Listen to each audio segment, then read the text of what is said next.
اعوذ باللہ من الشیطان الرجیم بسم اللہ الرحمن الرحیم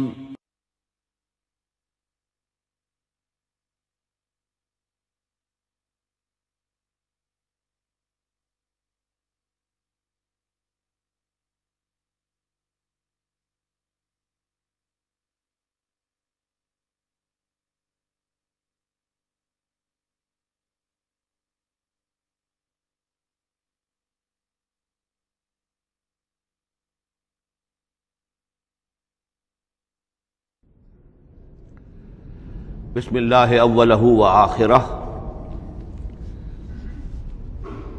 پچھلی نشست میں جو گفتگو چل رہی تھی وہ فہم قرآن کے ضمن میں کچھ بنیادی اصول کہ جنہیں اگر پیش نظر رکھا جائے تو سہولت ہو جائے قرآن کے سمجھنے میں۔ 5 چیزیں بیان ہو چکی تھیں۔ نمبر 1، قرآن کا اسلوب استدلال منطقی نہیں ہے، فطری ہے، نیچرل اور خطابی ہے، انسان کو خود غور و فکر کرنے اور اپنے اندر جھانکنے کی دعوت دیتا ہے قرآن۔ ثانیاً، قرآن مجید کی آیات میں تقسیم ہے، محکمات اور متشابہات، اور سورہ آل عمران میں جہاں اس کا ذکر ہے فرما دیا گیا ہے کہ اہل ایمان کا شیوہ یہ ہونا چاہیے کہ وہ محکمات پر اپنی توجہ کو مرکوز رکھیں اور متشابہات کے بارے میں اجمالی طور پر یقین رکھیں کہ اللہ کی طرف سے ہے، یقیناً حق ہے، چاہے وہ ہماری سمجھ میں آئی ہے یا نہیں آئی۔ لیکن اس میں جو ایک براڈ تقسیم ہے وہ یہ کہ آیات الاحکام سب کی سب محکمات ہیں، مستقل، اور عالم غیب، عالم آخرہ، عالم برزخ، عالم ارواح، عالم ملائکہ، اس کے تمام امور مستقل طور پر متشابہات میں سے ہے۔ البتہ ایک تیسری کیٹیگری ہے کہ جو سائنٹیفک فینومینا کے ضمن میں ہو سکتا ہے کہ ایک شے آج متشابہات میں ہو، کل وہ محکمات میں داخل ہو جائے، جبکہ انسانی علم جو ہے وہاں تک پہنچ جائے اور اس کا ادراک کر سکے۔ نمبر 3، تفسیر زیادہ تر لفظی طور پر اور نحو اور صرف سے بحث کرتی ہے، تعویل کا مقصد ہے اصل مدلول تک پہنچنے کی کوشش کرنا۔ نمبر 4، تعویل میں عام اور خاص کانٹیکسٹ میں، زمان و مکان کے خاص کانٹیکسٹ میں جب قرآن نازل ہوا تو کسی آیت کا کیا اصل مفہوم تھا جو سمجھا گیا، اس میں شان نزول کی روایات کو بھی اہمیت حاصل ہوگی۔ لیکن چونکہ قرآن مجید صرف اس دور کے لیے یا اس علاقے کے لوگوں کے لیے ہدایت نامہ بن کر نہیں آیا تھا، بلکہ پوری نوع انسانی کے لیے تا ابد الآباد، لہذا اسی میں وہ مضمر ہے، اس میں وہ ہدایت مضمر ہے کہ تعویل عام کر کے آیت کے الفاظ، ان کا در و بست اور آیت کا سیاق و سباق اس کے حوالے سے، اور القرآن یفسر بعضہ بعضا کے حوالے سے یقیناً جو ہے اس میں ابدی ہدایت جو مضمر ہے وہ بھی حاصل کی جا سکتی ہے۔ نمبر 5، تذکر اور تدبر کا فرق، یہ دونوں الفاظ قرآن کے ہیں۔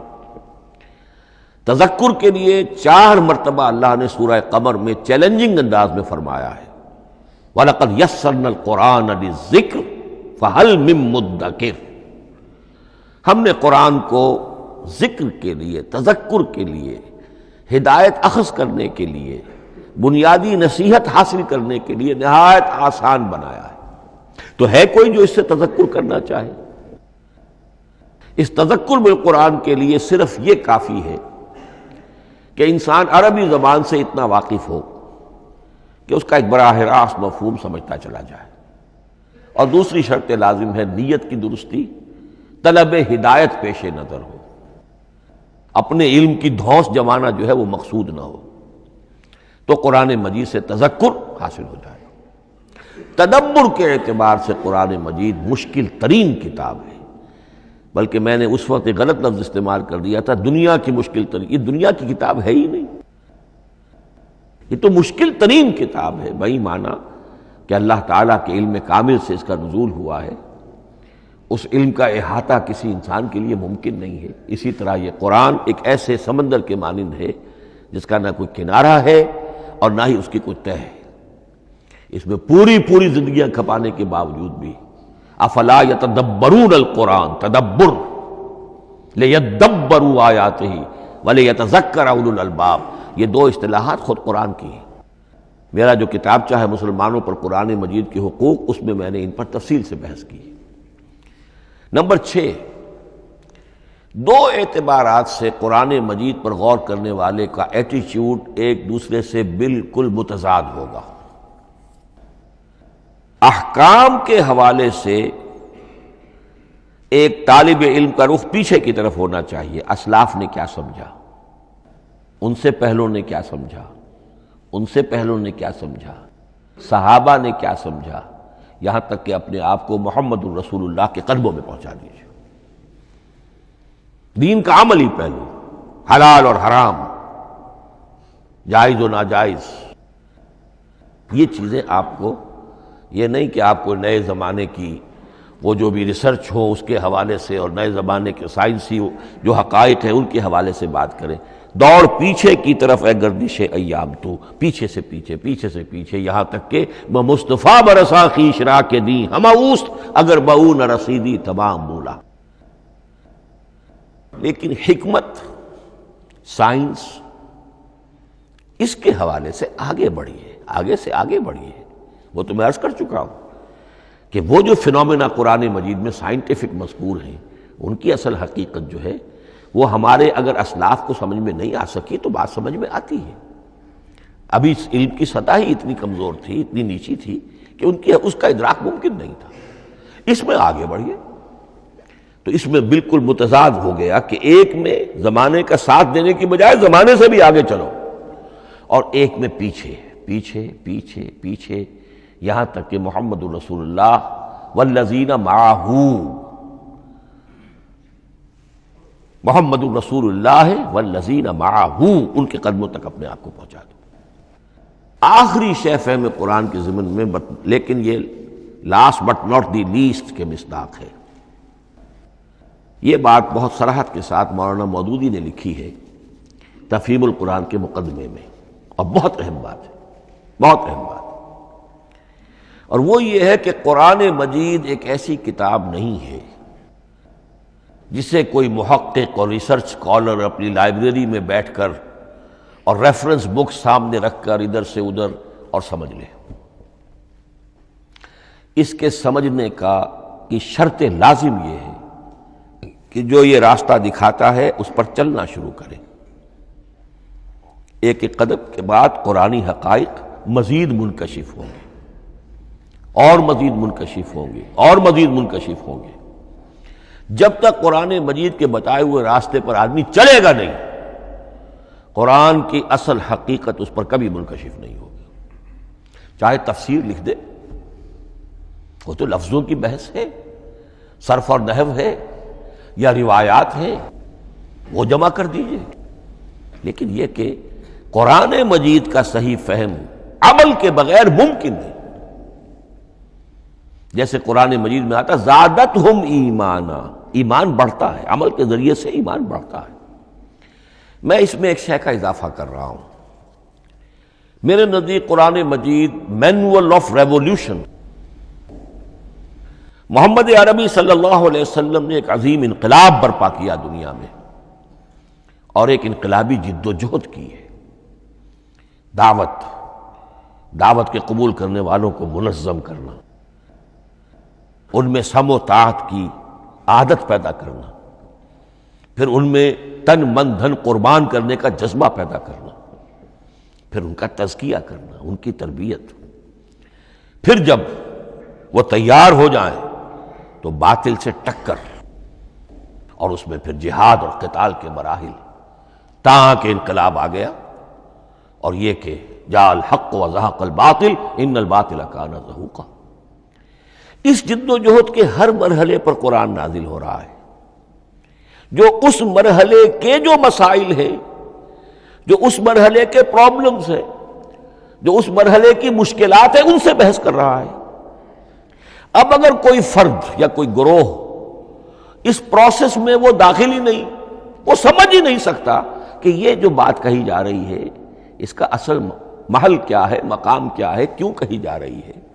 وہ تو جب اسی قسم کی انقلابی جد و جہد میں کوئی خود مبتلا ہوگا تو اسے معلوم ہوگا کہ یہ تھی وہ مشکل، یا یہ تھا وہ مسئلہ، یا یہ تھا وہ مرحلہ جو اس وقت کی جو جد و جہد تھی محمد الرسول اللہ والذین معہ کی، کہ اس وقت یہ آیات نازل ہوئی۔ اس طریقے سے مینول آف ریولوشن میں کہا کرتا ہوں، چونکہ ہماری جو طب کی تعلیم ہوتی ہے ان میں مینول آف ڈسیکشن سب سے پہلے جو ہے اناٹمی پڑھائی جاتی ہے، اور ڈیڈ باڈی کی ڈسیکشن ہوتی ہے، تو مینول آف ڈسیکشن جو ہے وہ پہلی کتاب ہوتی ہے جو ہمیں ملتی ہے۔ یہ ہوتا ہے، بتایا جاتا ہے یہاں ذرا شکاف دو اور یہ کھال کو کاٹو، اس کے اندر تمہیں یہ نظر آئے گا، یہ فیشیا ہے، پھر اسے اس کے اندر ایک اور شگاف دو، یہ نظر آئے گا۔ بالکل اسی طریقے سے قرآن مجید کی انگلی پکڑ کر اگر آپ چلیں گے تو پھر درجہ بدرجہ قرآن آپ پر منکشف ہوتا چلا جائے گا۔ اور اگر آپ نے اسے صرف ایک اکیڈمک ایکسرسائز بنا لیا، ایک علمی بات ہے، اس سے آگے کچھ نہیں، تو قرآن مجید کا جو اصل لب لباب ہے، جو اصل اس کا جوہر ہے، وہ کبھی منکشف نہیں ہوگا۔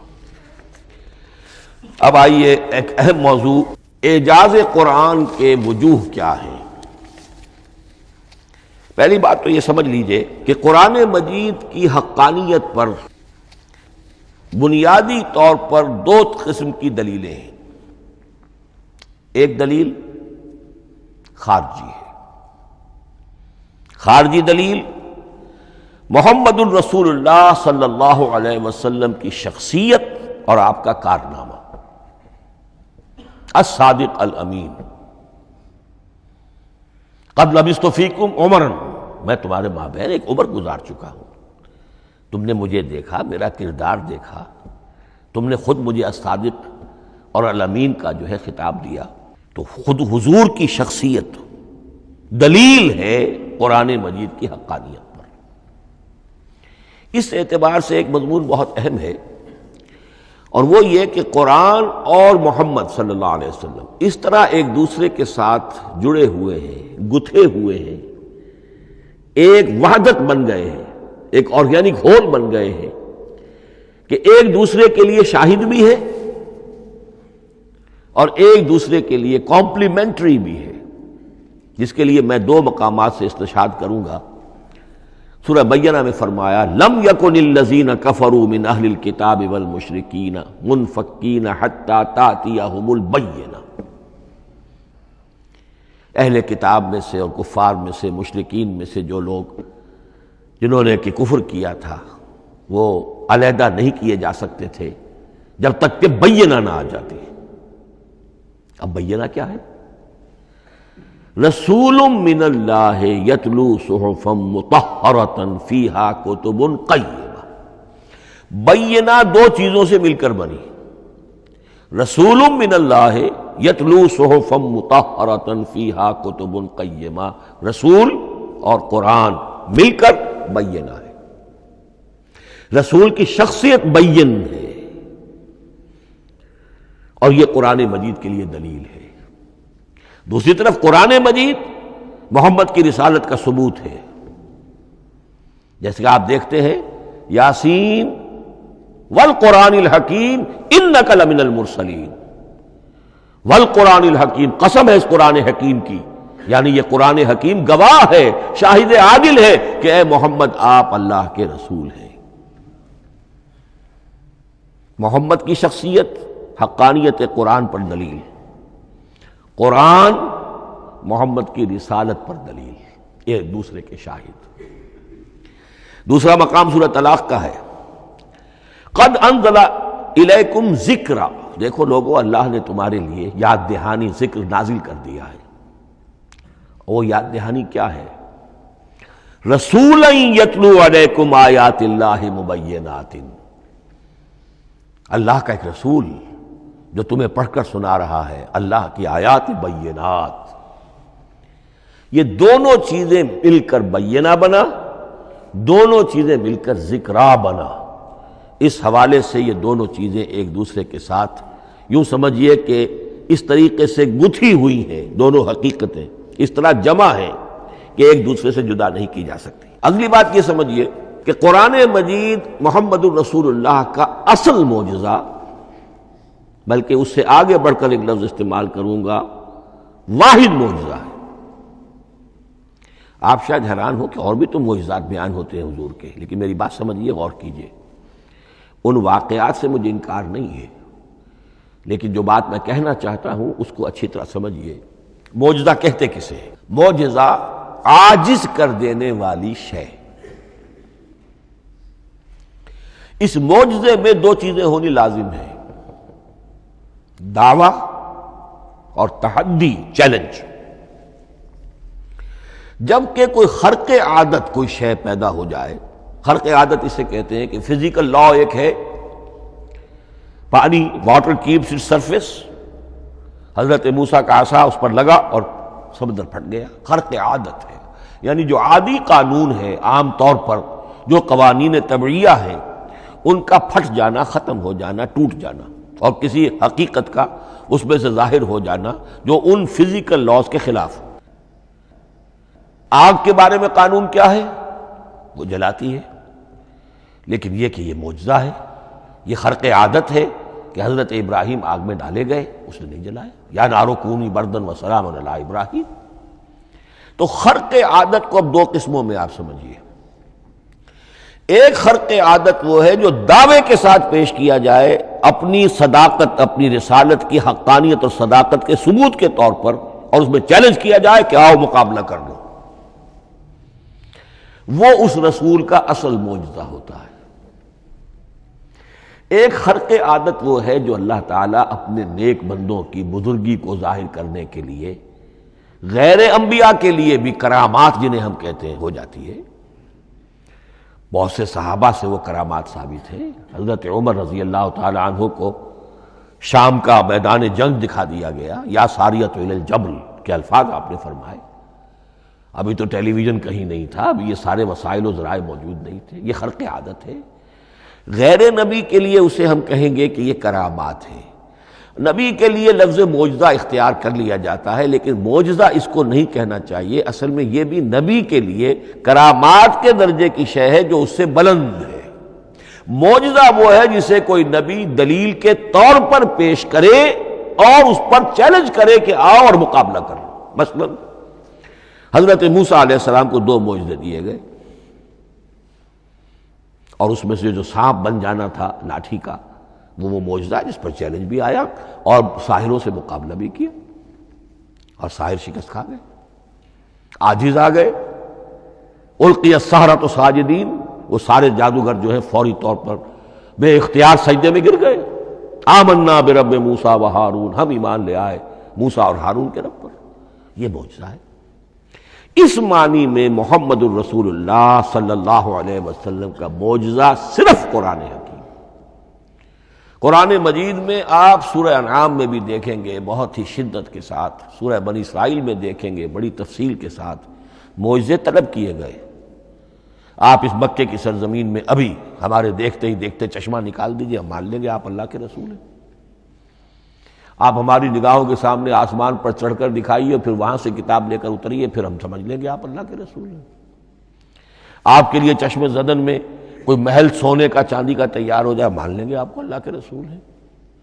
آپ اس بے آب و گیا وادی میں فوراً ایک باغ جو ہے اپنے لیے بنا کے دکھا دیں، مان لیں گے کہ آپ اللہ کے رسول ہیں۔ ایسے تمام مطالبات پر اللہ تعالیٰ کی طرف سے کوڑا جواب ملا، اللہ اس قسم کی کوئی شے نہیں دکھائے گا۔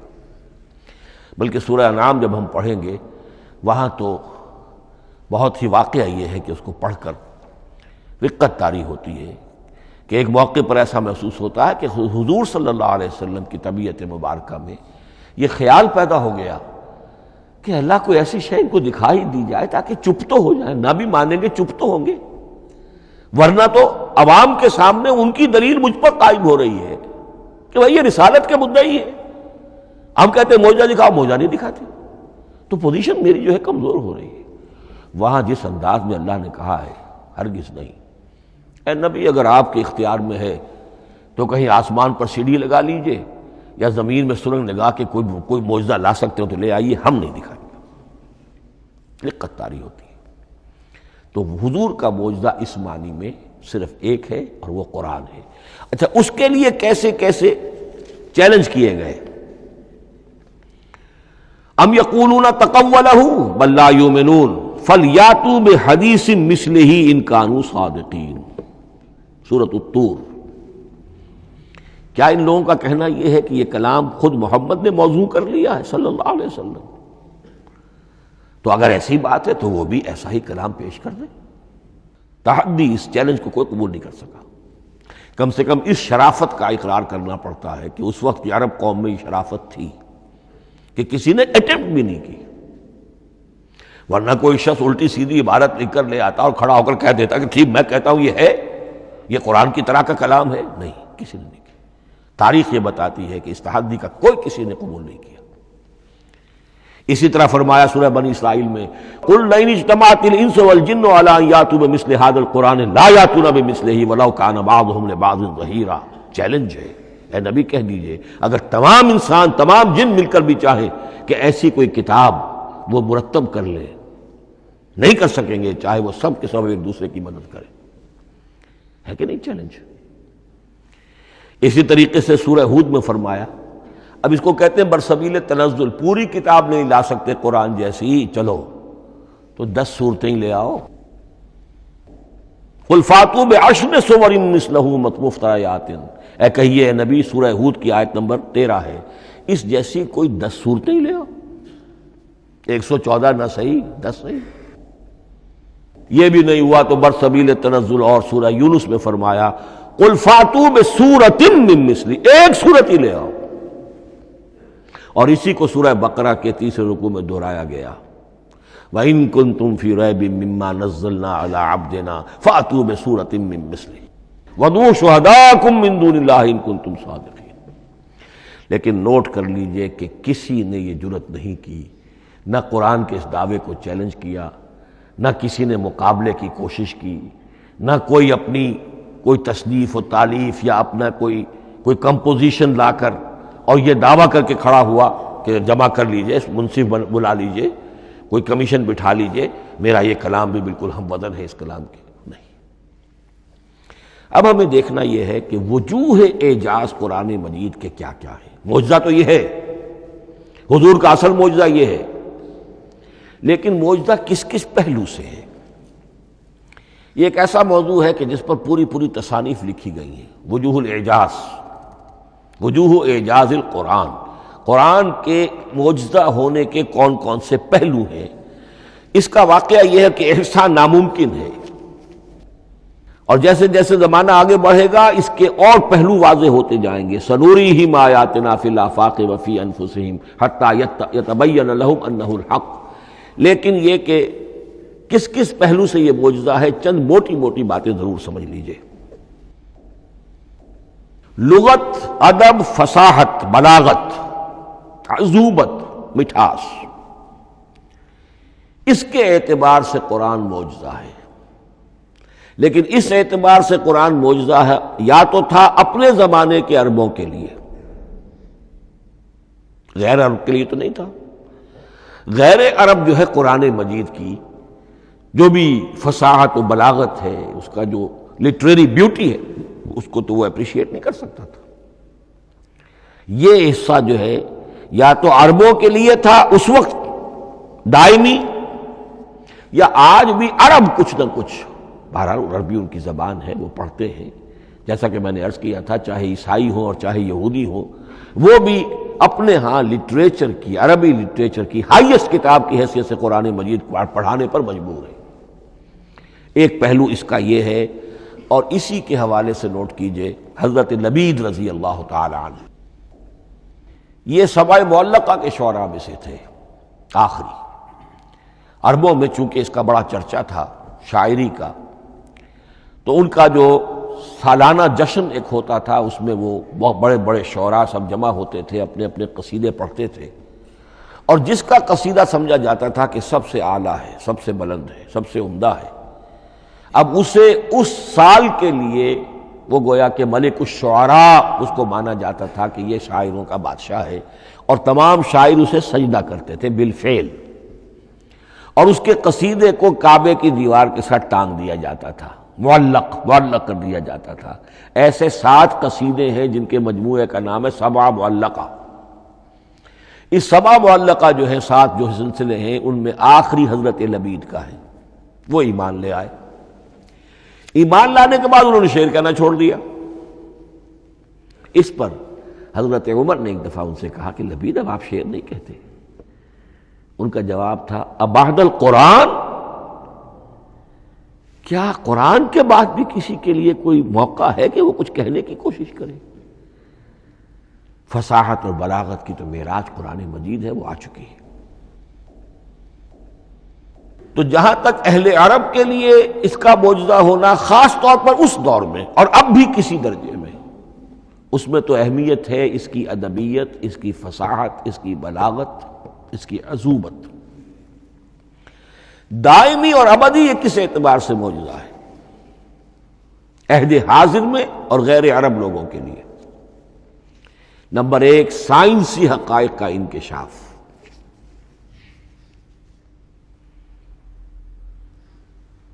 جس طریقے سے کہ یہ سائنسی حقائق منکشف ہوتے چلے جا رہے ہیں ابدی طور پر۔ میں ڈاکٹر مورس بکائی کا حوالہ دے چکا ہوں اور پروفیسر ڈاکٹر کیتھل مور کا حوالہ دے چکا ہوں، ان کو ذہن میں رکھیے۔ سنریہم آیاتنا فی الآفاق وفی انفسہم حتی یتبین لہم انہ الحق۔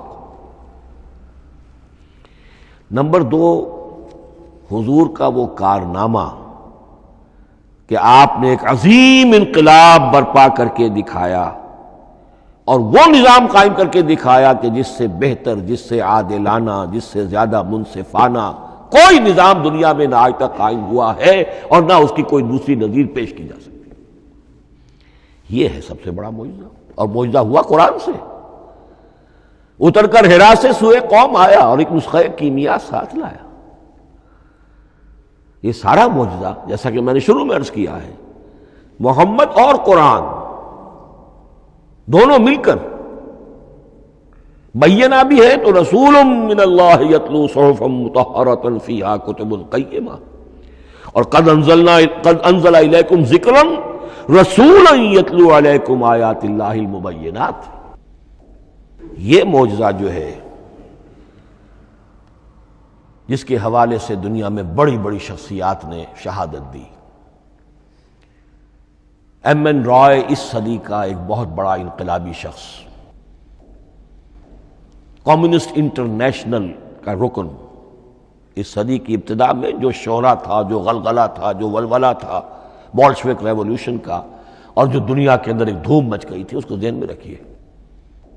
اور اس میں کمیونسٹ انٹرنیشنل کا رکن ایم این رائے، 1920 میں اس نے لاہور میں ایک خطبہ دیا تھا، ہسٹوریکل رول آف اسلام، اور اس نے کہا تھا تاریخ انسانی کا عظیم ترین انقلاب وہ ہے کہ جو محمد نے برپا کیا صلی اللہ علیہ وسلم۔ آج بھی یہ کتاب بھارت میں چھپتی ہے، بامبے کا ایک پبلشر شائع کرتا ہے، historical role of Islam by M N Roy. پھر آگے چلیے، ایچ جی ویلز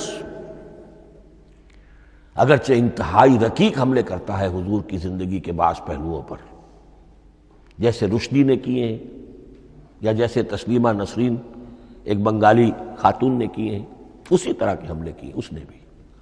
اور یہ اس لیے بتا رہا ہوں کہ یہ اسٹیبلش ہو جائے کہ وہ دوست نہیں ہے، دشمن ہے۔ عربی کا ایک مقولہ یہ ہے کہ الفضل ما شہدت بہ الاعداء، اصل فضیلت تو اس شے کی ہے جس کی گواہی دشمن دے۔ دوست تو تعریف کریں گے، قابل تعریف شے کی بھی تعریف کریں گے، بڑھ چڑھ کر کریں گے۔ یہ بھی ہو سکتا ہے کسی قابل مذمت شے کی بھی تعریف کر بیٹھے، دوست تو ہوئے۔ دشمن جو ہے وہ تو ظاہر بات ہے اسی بات کو مانے گا جس میں کسی شک و شبہ کی گنجائش نہ ہو۔ اس لیے میں نے عرض کیا کہ دشمن ہے، رقیق حملے کرتا ہے، لیکن آخر میں جب آتا ہے concise history of the world میں چیپٹر جو ہے حضور پر، اس میں خطبہ حجۃ الوداع کا وہ حوالہ دیتا ہے، لا فضل لعربی علی عجمی ولا لعجمی علی عربی ولا لاحمر علی اسود ولا لاسود علی احمر الا بالتقوی۔ اور پھر لکھتا ہے کہ اگرچہ انسانی حریت و اخوت و مساوات کے واس تو پہلے بھی بہت کہے گئے تھے، یہاں تک کہ مسیح ناصری حضرت عیسیٰ علیہ السلام کے ہاں بھی ہمیں بڑے واعظ ملتے ہیں، لیکن یہ ماننا پڑتا ہے کہ تاریخ انسانی میں پہلی مرتبہ ان اصولوں پر ایک انسانی معاشرہ قائم کر کے دکھایا محمد نے صلی اللہ علیہ وسلم. Although the sermons of human freedom, fraternity and equality were said before also, and we find a lot of them in Jesus of Nazareth, but it must be admitted that it was Muhammad sallallahu alaihi wasallam who established for the first time in history a society based on these principles. اسی طرح کی گواہی آج سے تقریباً 20 سال پہلے امریکہ کے ڈاکٹر مائیکل ہارٹ نے دی. A selection and gradation of the 100 most influential personalities of human history. اور نمبر 1 پر محمد کا ذکر کر رہا ہے صلی اللہ علیہ وسلم، اور کہتا ہے naturally I owe an explanation, میں عیسائی ہوں اور ابھی تک عیسائی ہے، وہ اس کی موت کی بھی ابھی کوئی خبر نہیں آئی ہے، عیسائی ہے، لیکن یہ کہ اس نے حضور کو نمبر 1 پر رکھا، حضرت عیسیٰ کو نمبر 3 پہ لے گیا. تو naturally I owe an explanation, اور پھر ایکسپلینیشن دی ہے this is because he is the only person supremely successful in both the religious and secular fields. یہ دونوں میدان جو ہے مذہب اور روحانیت اور دوسری طرف سیاست اور حکومت اور ریاست، ان دونوں میدانوں میں بیک وقت انتہائی کامیاب انسان صرف ایک ہے، اور وہ محمد ہے صلی اللہ علیہ وسلم. یا تو آدمی اس میں اونچا ہوتا ہے، روحانیت میں ہے، دین میں ہے، اخلاق میں ہے، تو سیاست اور ریاست میں زیرو ہوگا. یا کوئی بہت بڑا بادشاہ ہے، بڑا حکمران ہے، بڑا فاتح ہے، سکندر اعظم ہے، تو وہ اخلاقیات میں اور روحانیات میں زیرو نہیں، مائنس ہوگا. یہ معاملہ کہ دونوں میں this is because he is the only person supremely successful in both the religious and the secular fields. لیکن یہ بات نوٹ کر لیجئے کہ جو تازہ ایڈیشن ہے اس کتاب کا، اس میں سے یہ پیسج نکال دیا ہے نئے جو ایڈیٹرز ہیں انہوں نے. اس کے لیے آپ کو کسی پرانے ایڈیشن سے رجوع کرنا پڑے گا، concise history of the world, اور وہ لائبریریوں میں مل جائے گا. علامہ اقبال نے اس بات کو یوں بیان کیا ہے، ہر کجا بینی جہان رنگ و بو، کہ از خاکش بروید آرزو، یاد نور مصطفیٰ اورا بہاس، یا ہنود اندر تلاش مصطفیٰ است. اس دنیا میں تمدن کے اعتبار سے، اخلاق کے اعتبار سے، معاشرت کے اعتبار سے کہیں کوئی خوبی اگر تمہیں نظر آتی ہے، کوئی رمق نور کی، خوبی کی، بھلائی کی، رنگ و بو، جان لو کہ یا تو وہ نور محمدی سے مستعار لی گئی ہے، اور یا ابھی تک انسان ابھی محمد کی تلاش میں ہے، ادھر جا رہا ہے، قافلہ ادھر جا رہا ہے، نوع انسانی کا چاروں ناچار ادھر جا رہا ہے. سوشل ایوولوشن کا پروسیس انسان کو افراط و تفرید کے دھکوں کے باوجود تدریجاً لے کر جا رہا ہے بحیثیت مجموعی پوری مین کائنڈ کو اسی بات کی طرف کہ جس کی طرف دعوت دی تھی محمد رسول اللہ صلی اللہ علیہ وسلم. ہر کجا بینی جہان رنگ و بو، کہ از خاکش بروید آرزو، یا ز نور مصطفیٰ اورا بہاست، یا ہنود اندر تلاش مصطفیٰ است. اسی اعتبار سے میں ایک بات اور کہہ رہا ہوں، اس پہلو سے واقعہ یہ ہے کہ میرے نزدیک اس دور میں اعجاز قرآن کی سب سے بڑی نمائندہ شخصیت، اعجاز قرآن کا سب سے بڑا مظہر علامہ اقبال کی ذات ہے. 20ویں صدی کا مفکر، فلسفی، مشرق و مغرب کے فلسفے پڑھ چکا، قدیم اور جدید فلسفہ سب کا مطالعہ کیا، اور اس کے بعد اس کو قرآن کی حقانیت پر جو یقین نظر آیا ہے، قرآن کی عظمت جس طرح اس پر منکشف ہوئی ہے، وہ واقعہ یہ ہے کہ مجھے کم سے کم اپنی محدود معلومات کی حد تک عظمت قرآن کا وہ انکشاف کسی دوسرے شخص پر نظر نہیں آتا. انہوں نے جس طریقے سے مرثیے کہے کہ مسلمان قوم نے کس طرح قرآن کو چھوڑا ہوا ہے، واعظ ہے تو قرآن سے نہیں کہیں اور سے، تربیت اور تزکیہ نفس ہے تو اس کا تعلق قرآن سے نہیں، وہ بھی کچھ اور مستعار چیزیں ادھر سے ادھر سے لے لی ہیں، فلسفے ہیں تو کہیں اور سے لے لیے ہیں، قرآن سے حکمت جو ہے وہ اخذ نہیں کی گئی ہے۔ کیسی کیسی انہوں نے عظمت قرآن کا جو انکشاف ان پر ہوا اس کی تعبیر کی ہے۔ کتاب زندہ قرآن حکیم، حکمت او لا یزال است و قدیم، حرف اورا ریب نئے، تبدیل نئے، آیاش شرمندہ تعویل نئے، فاش گویا ماں سے در دل مضمر است، یہ کتابیں نیز چیزیں دیگر است، مثل حق پنہاؤ ہم پیداستو، زندہ و پائندہ و گویاستو، چون بجاں در رفت جہاں دیگر شود، جہاں چو دیگر شد جہاں دیگر شود۔ میں اس میں خاص طور پر دو اشعار آپ کو اس وقت سنانا چاہتا ہوں۔ انہوں نے حضور سے مناجات کرتے ہوئے دو اشعار کہے ہیں، اس سے آپ کو اندازہ ہوگا کہ انہیں کتنا یقین تھا کہ میرے سارے فکر کا منبع قرآن حکیم ہے۔ کہتے ہیں در دلم آئینہ بے جوہر است، اے اللہ کے رسول صلی اللہ علیہ وسلم، اگر میرا دل اس آئینے کے مانند ہے جس میں چمک نہیں ہے، ورب حرفم غیر قرآن مضمر است، اور اگر میرے پیغام میں قرآن کے سوا کوئی شے شامل ہو گئی ہے، قرآن کے سوا کوئی چیز اس میں چھپی ہوئی ہے، مضمر ہے، پردہ ناموس فکرم چاک کن، تو میرے فکر کی ناموس کے دھجیاں بکھیر دیجئے، پردہ ناموس فکرم چاک کن، این خیامہ راز خارم پاک کن، اس شاہراہ کو اس کانٹے سے پاک کر دیجئے، کانٹا میرا، میں کانٹے کے مانند ہوں، پھر اٹھا کر پھینک دیجئے، روز محشر خار و رسوا کن مرا، بے نصیب از بوسہ پاک کن مرا، قیامت کے دن مجھے ذلیل و خوار کیجیے گا اور اپنے قدموں، اپنے پائے مبارک کا بوسہ لینے سے محروم کر دیجیے گا۔ یہ اتنی بڑی بد دعا جو اقبال اپنے آپ کو دے رہا ہے، تو کس قدر یقین اسے حاصل ہے کہ اس نے قرآن کی ترجمانی کی ہے۔ اب آئیے، بہت چھوٹے چھوٹے دو اور مضمون ہیں۔ قرآن حبل اللہ ہے، اس کے کیا معنی ہے؟ حبل رسی کو کہتے ہیں، اللہ کی رسی، حبل من مسد، سورہ لہب میں یہ لفظ آیا ہے۔ امام راغب نے اس کی تعبیر کی ہے، استعیر للوصل ولکل ما یتوصل بہ الی شیء، یا تو تعلق کو حبل سے استعارہ دیا جاتا ہے، استعارے کے طور پر حبل کا لفظ کسی تعلق کے لیے استعمال ہوتا ہے، یا کسی شے تک پہنچنے کا ذریعہ، وہ حبل ہے۔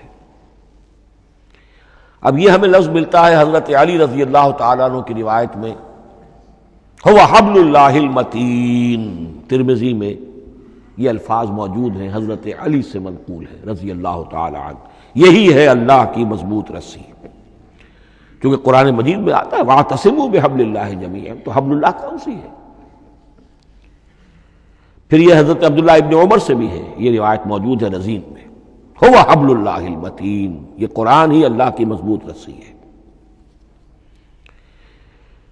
اللہ سے اب اس کے دو پہلو ہیں، ایک تو یہ کہ یہ اللہ سے جوڑنے والی ہے، تقرب اللہ کا ذریعہ ہے، وصول الی الشیء، کسی چیز تک پہنچانے والی شے، اس کا سہل ترین، اللہ کے تقرب کا سہل ترین ذریعہ، مؤثر ترین ذریعہ قرآن حکیم ہے۔ چنانچہ ترمذی میں حضرت عبداللہ ابن مسعود کا یہ قول موجود ہے، القرآن حبل اللہ الممدود من السماء الی الارض، قرآن تو اللہ کی وہ رسی ہے جو تنی ہوئی ہے آسمان سے زمین کی طرف۔ یہ ترمذی میں تو اصل میں اثر ہے، حضرت عبداللہ ابن مسعود کا قول ہے، لیکن یہ کہ زید ابن ارقم سے یہ الفاظ جو ہیں مرفوعاً کہ یہ حضور کے الفاظ ہیں، یہ بھی منقول ہے کہ حضور نے فرمایا کہ القرآن حبل اللہ الممدود من السماء الی الارض۔ اور ایک بڑی پیاری روایت ہے طبرانی کی معجم کبیر میں کہ ایک مرتبہ حضور اپنے حجرے سے برآمد ہوئے مسجد نبوی کے ایک گوشے میں دیکھا کچھ صحابہ بیٹھے ہوئے قرآن سمجھ رہے ہیں، سمجھا رہے ہیں، پڑھ رہے ہیں، مذاکرہ ہے قرآن۔ آپ کے چہرے پر بڑے بشاشت کے آثار ظاہر ہوئے، خوشی کے آثار۔ آپ چل کر تشریف لائے، پہلے ایک سوال کیا، الستم تشہدون اللہ الہ الا اللہ وانی رسول اللہ وہذا القرآن جاء من عند اللہ، کیا آپ لوگ اس کے گواہ نہیں ہیں کہ اللہ کے سوا کوئی معبود نہیں اور میں اللہ کا رسول ہوں، اور یہ قرآن خاص اللہ کے پاس سے آیا ہے؟ صحابہ کا جواب کیا ہو سکتا تھا؟ بلا یا رسول اللہ، کیوں نہیں اللہ کے رسول، ہم گواہ ہیں، اللہ کے سوا کوئی معبود نہیں، آپ اللہ کے رسول ہیں اور قرآن خاص اللہ کے پاس سے آیا ہے۔ اب آپ نے فرمایا فاستبشروا، خوشیاں مناؤ، فإن هذا القرآن طرفه بأيديكم وطرفه بيد اللہ، اس لیے کہ یہ قرآن وہ شے ہے کہ اس کا ایک سرا تمہارے ہاتھ میں ہے، ایک سرا اللہ کے ہاتھ میں۔ تو وصول الی اللہ کا مؤثر ترین طریقہ، تقرب الی اللہ کا مؤثر ترین طریقہ، سہل ترین طریقہ، شور شوق طریقہ وہ قرآن مجید ہے۔ اس اعتبار سے بھی کہ ہے ہی اللہ کی صفت، یہ ہم بحث کر چکے ہیں پہلے، اللہ کا کلام ہے، کلام صفت ہوتی ہے، اور صفت لا عین ولا غیر، یہ قرآن اللہ کا غیر نہیں ہے، ہم سمجھ نہیں سکتے، لیکن یہ کہ ہر صفت جو ہے وہ تو در حقیقت نہ عین ہے نہ غیر ہے۔ دوسری طرف یہی قرآن جو ہے حبل اللہ اس معنی میں بنتا ہے کہ مسلمانوں کو باہم جوڑنے والی شے، وَاعْتَصِمُوا بِحَبْلِ اللَّهِ جَمِيعًا وَلَا تَفَرَّقُوا، حبل اللہ کو مضبوطی کے ساتھ تھام لو، سب کے سب جمع ہو کر، یہ تمہیں تفرقے سے بچانے والی شے ہے۔ اس کی وجہ کیا ہے؟ ظاہر بات ہے کہ انسانوں جو ہے ان کے اندر اتحاد پیدا ہوگا اتحاد فکری کے نتیجے میں، فکر ایک ہو، نظریات ایک ہوں، ویلیوز ایک ہوں، مقاصد ایک ہوں، تبھی تو انسان متحد ہوں گے۔ یہ بھیڑوں کا گلہ تو نہیں ہے کہ چرواہے کی ایک لاٹھی کافی ہے ان کو جمع رکھنے کے لیے، وہ بھیڑوں کا گلہ ہے۔ انسانوں کو جمع کرنے کے لیے کوئی ایسی شے جو تمہیں ایک فکر سے، ایک نظریے سے، ایک مقصد سے، ایک نصب العین سے متصف کر دے، وہ تمہیں جوڑ دے گی۔ اور قرآن وہ شے ہے جو ایک فکر دیتا ہے، ایک خیال دیتا ہے، ایک نظریہ دیتا ہے، ایک عقیدہ دیتا ہے، ایک مقصد دیتا ہے، ایک نصب العین دیتا ہے، اللہ کے لیے جینا، اللہ کے لیے مرنا، ان صلاتی و نسکی و محیای و مماتی للہ رب العالمین، ایک آئیڈیل دیتا ہے محمد الرسول اللہ کی شکل میں، لقد کان لکم فی رسول اللہ اسوۃ حسنہ۔ اب قرآن وہ چیز ہے کہ جو تمہیں آپس میں جوڑتی چلی جائے گی، تمہارے درمیان اتحاد پیدا ہو جائے گی۔ آخری چیز، مسلمانوں پر قرآن مجید کے حقوق کیا ہیں؟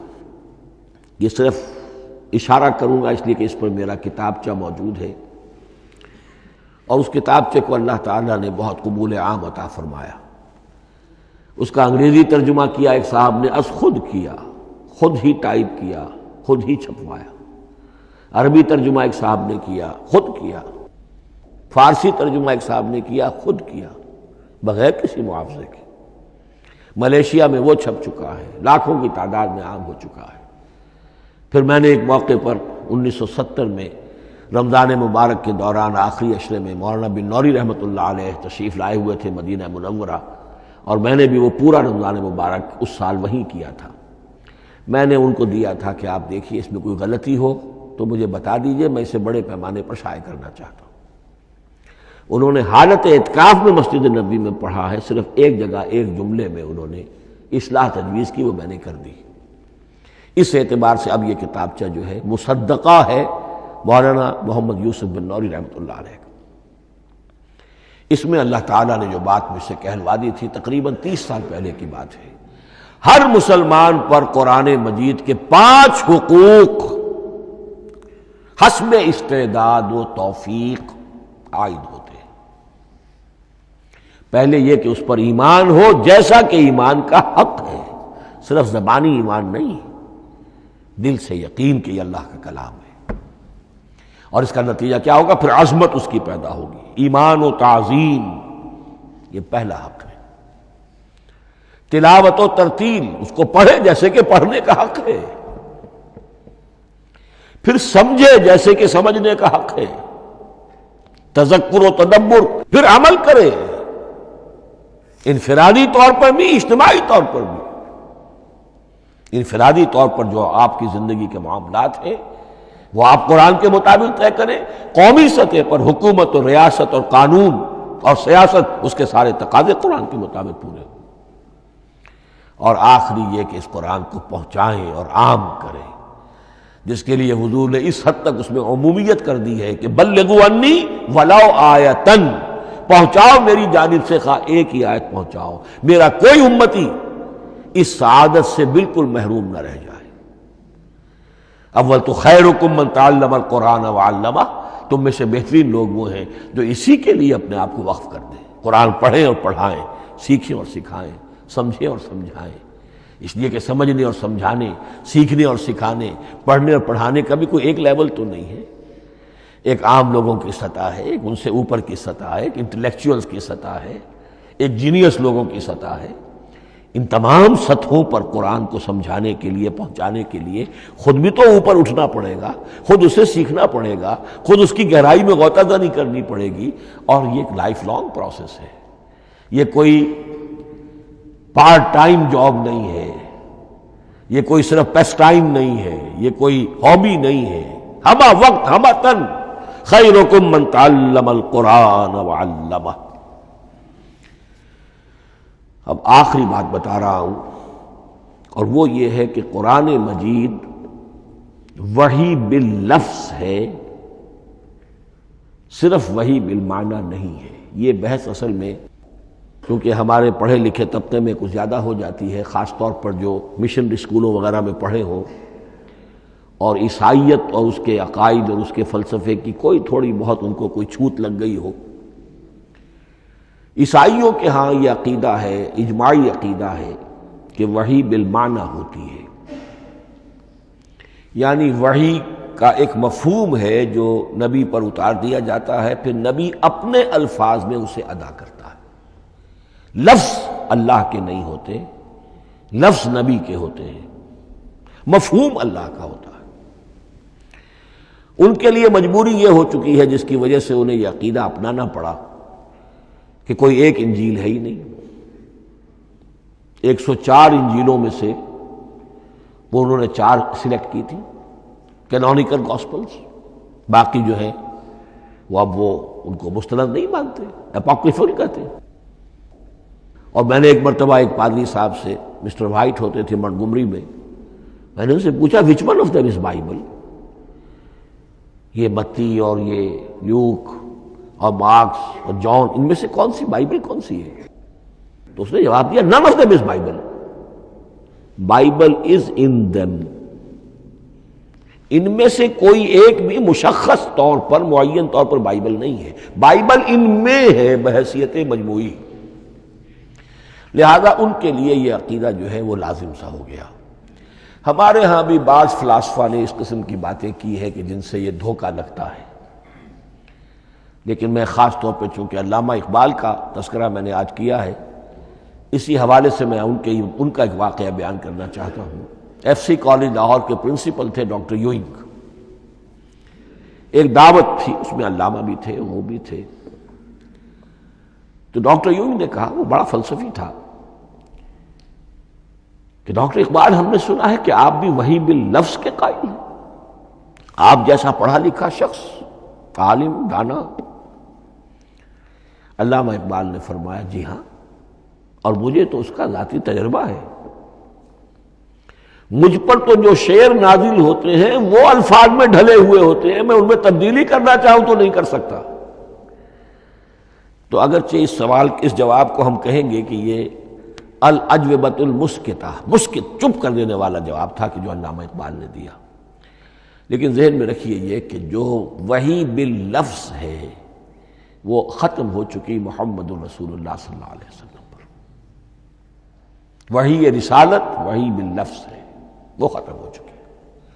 البتہ الہام، کشف، رویا، القاء، یہ وحی بالمعنی ہے، یہ کوئی ایک شے ہے جو دل میں ڈال دی جاتی ہے۔ اس کے دروازے آج بھی کھلے ہوئے ہیں، اور یہ جان لیجئے قرآن مجید کی حقانیت کا جو اصل ثبوت ہے وہ یہ ہے کہ آپ اسے اپنے باطن کے اندر محسوس کریں۔ یہ جو باطنی تجربہ علامہ اقبال نے کہا ہے کہ انسان اپنے باطن میں محسوس کرے کہ ہاں یہ بات ہے، ٹھیک ہے، اس کے لیے کہ علامہ ابن قیم رحمۃ اللہ علیہ کا قول ایسا ہے، بڑا پیارا قول ہے۔ قرآن کے کچھ پڑھنے والے ایسے ہیں جب قرآن کو پڑھتے ہیں تو یوں محسوس کرتے ہیں کہ ہم مصحف سے نہیں پڑھ رہے، لوح قلب سے پڑھ رہے ہیں، ہمارے دل پر لکھا ہوا قرآن موجود ہے۔ یعنی ہماری فطرت، ہمارے اندر کی کوئی حقیقت ہے جو سرٹیفائی کر رہی ہے، توثیق کر رہی ہے، اٹیسٹ کر رہی ہے کہ ہاں یہ ٹھیک ہے۔ اور اس کی وجہ کیا ہے؟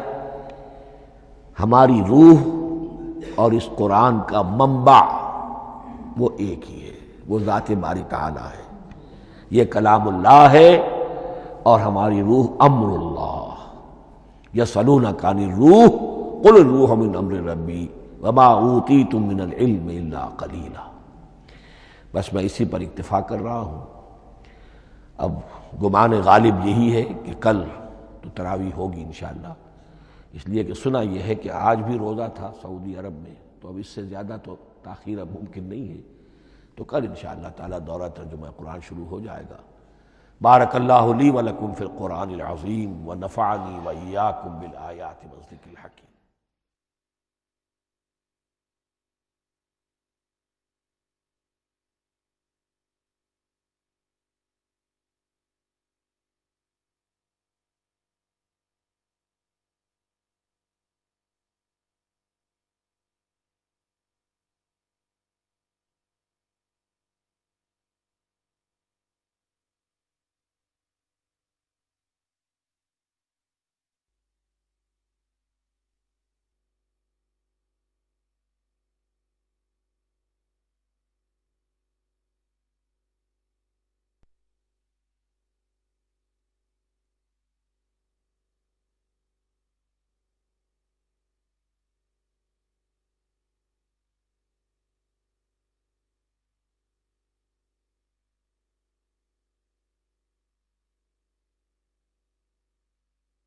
أعوذ بالله من الشيطان الرجيم.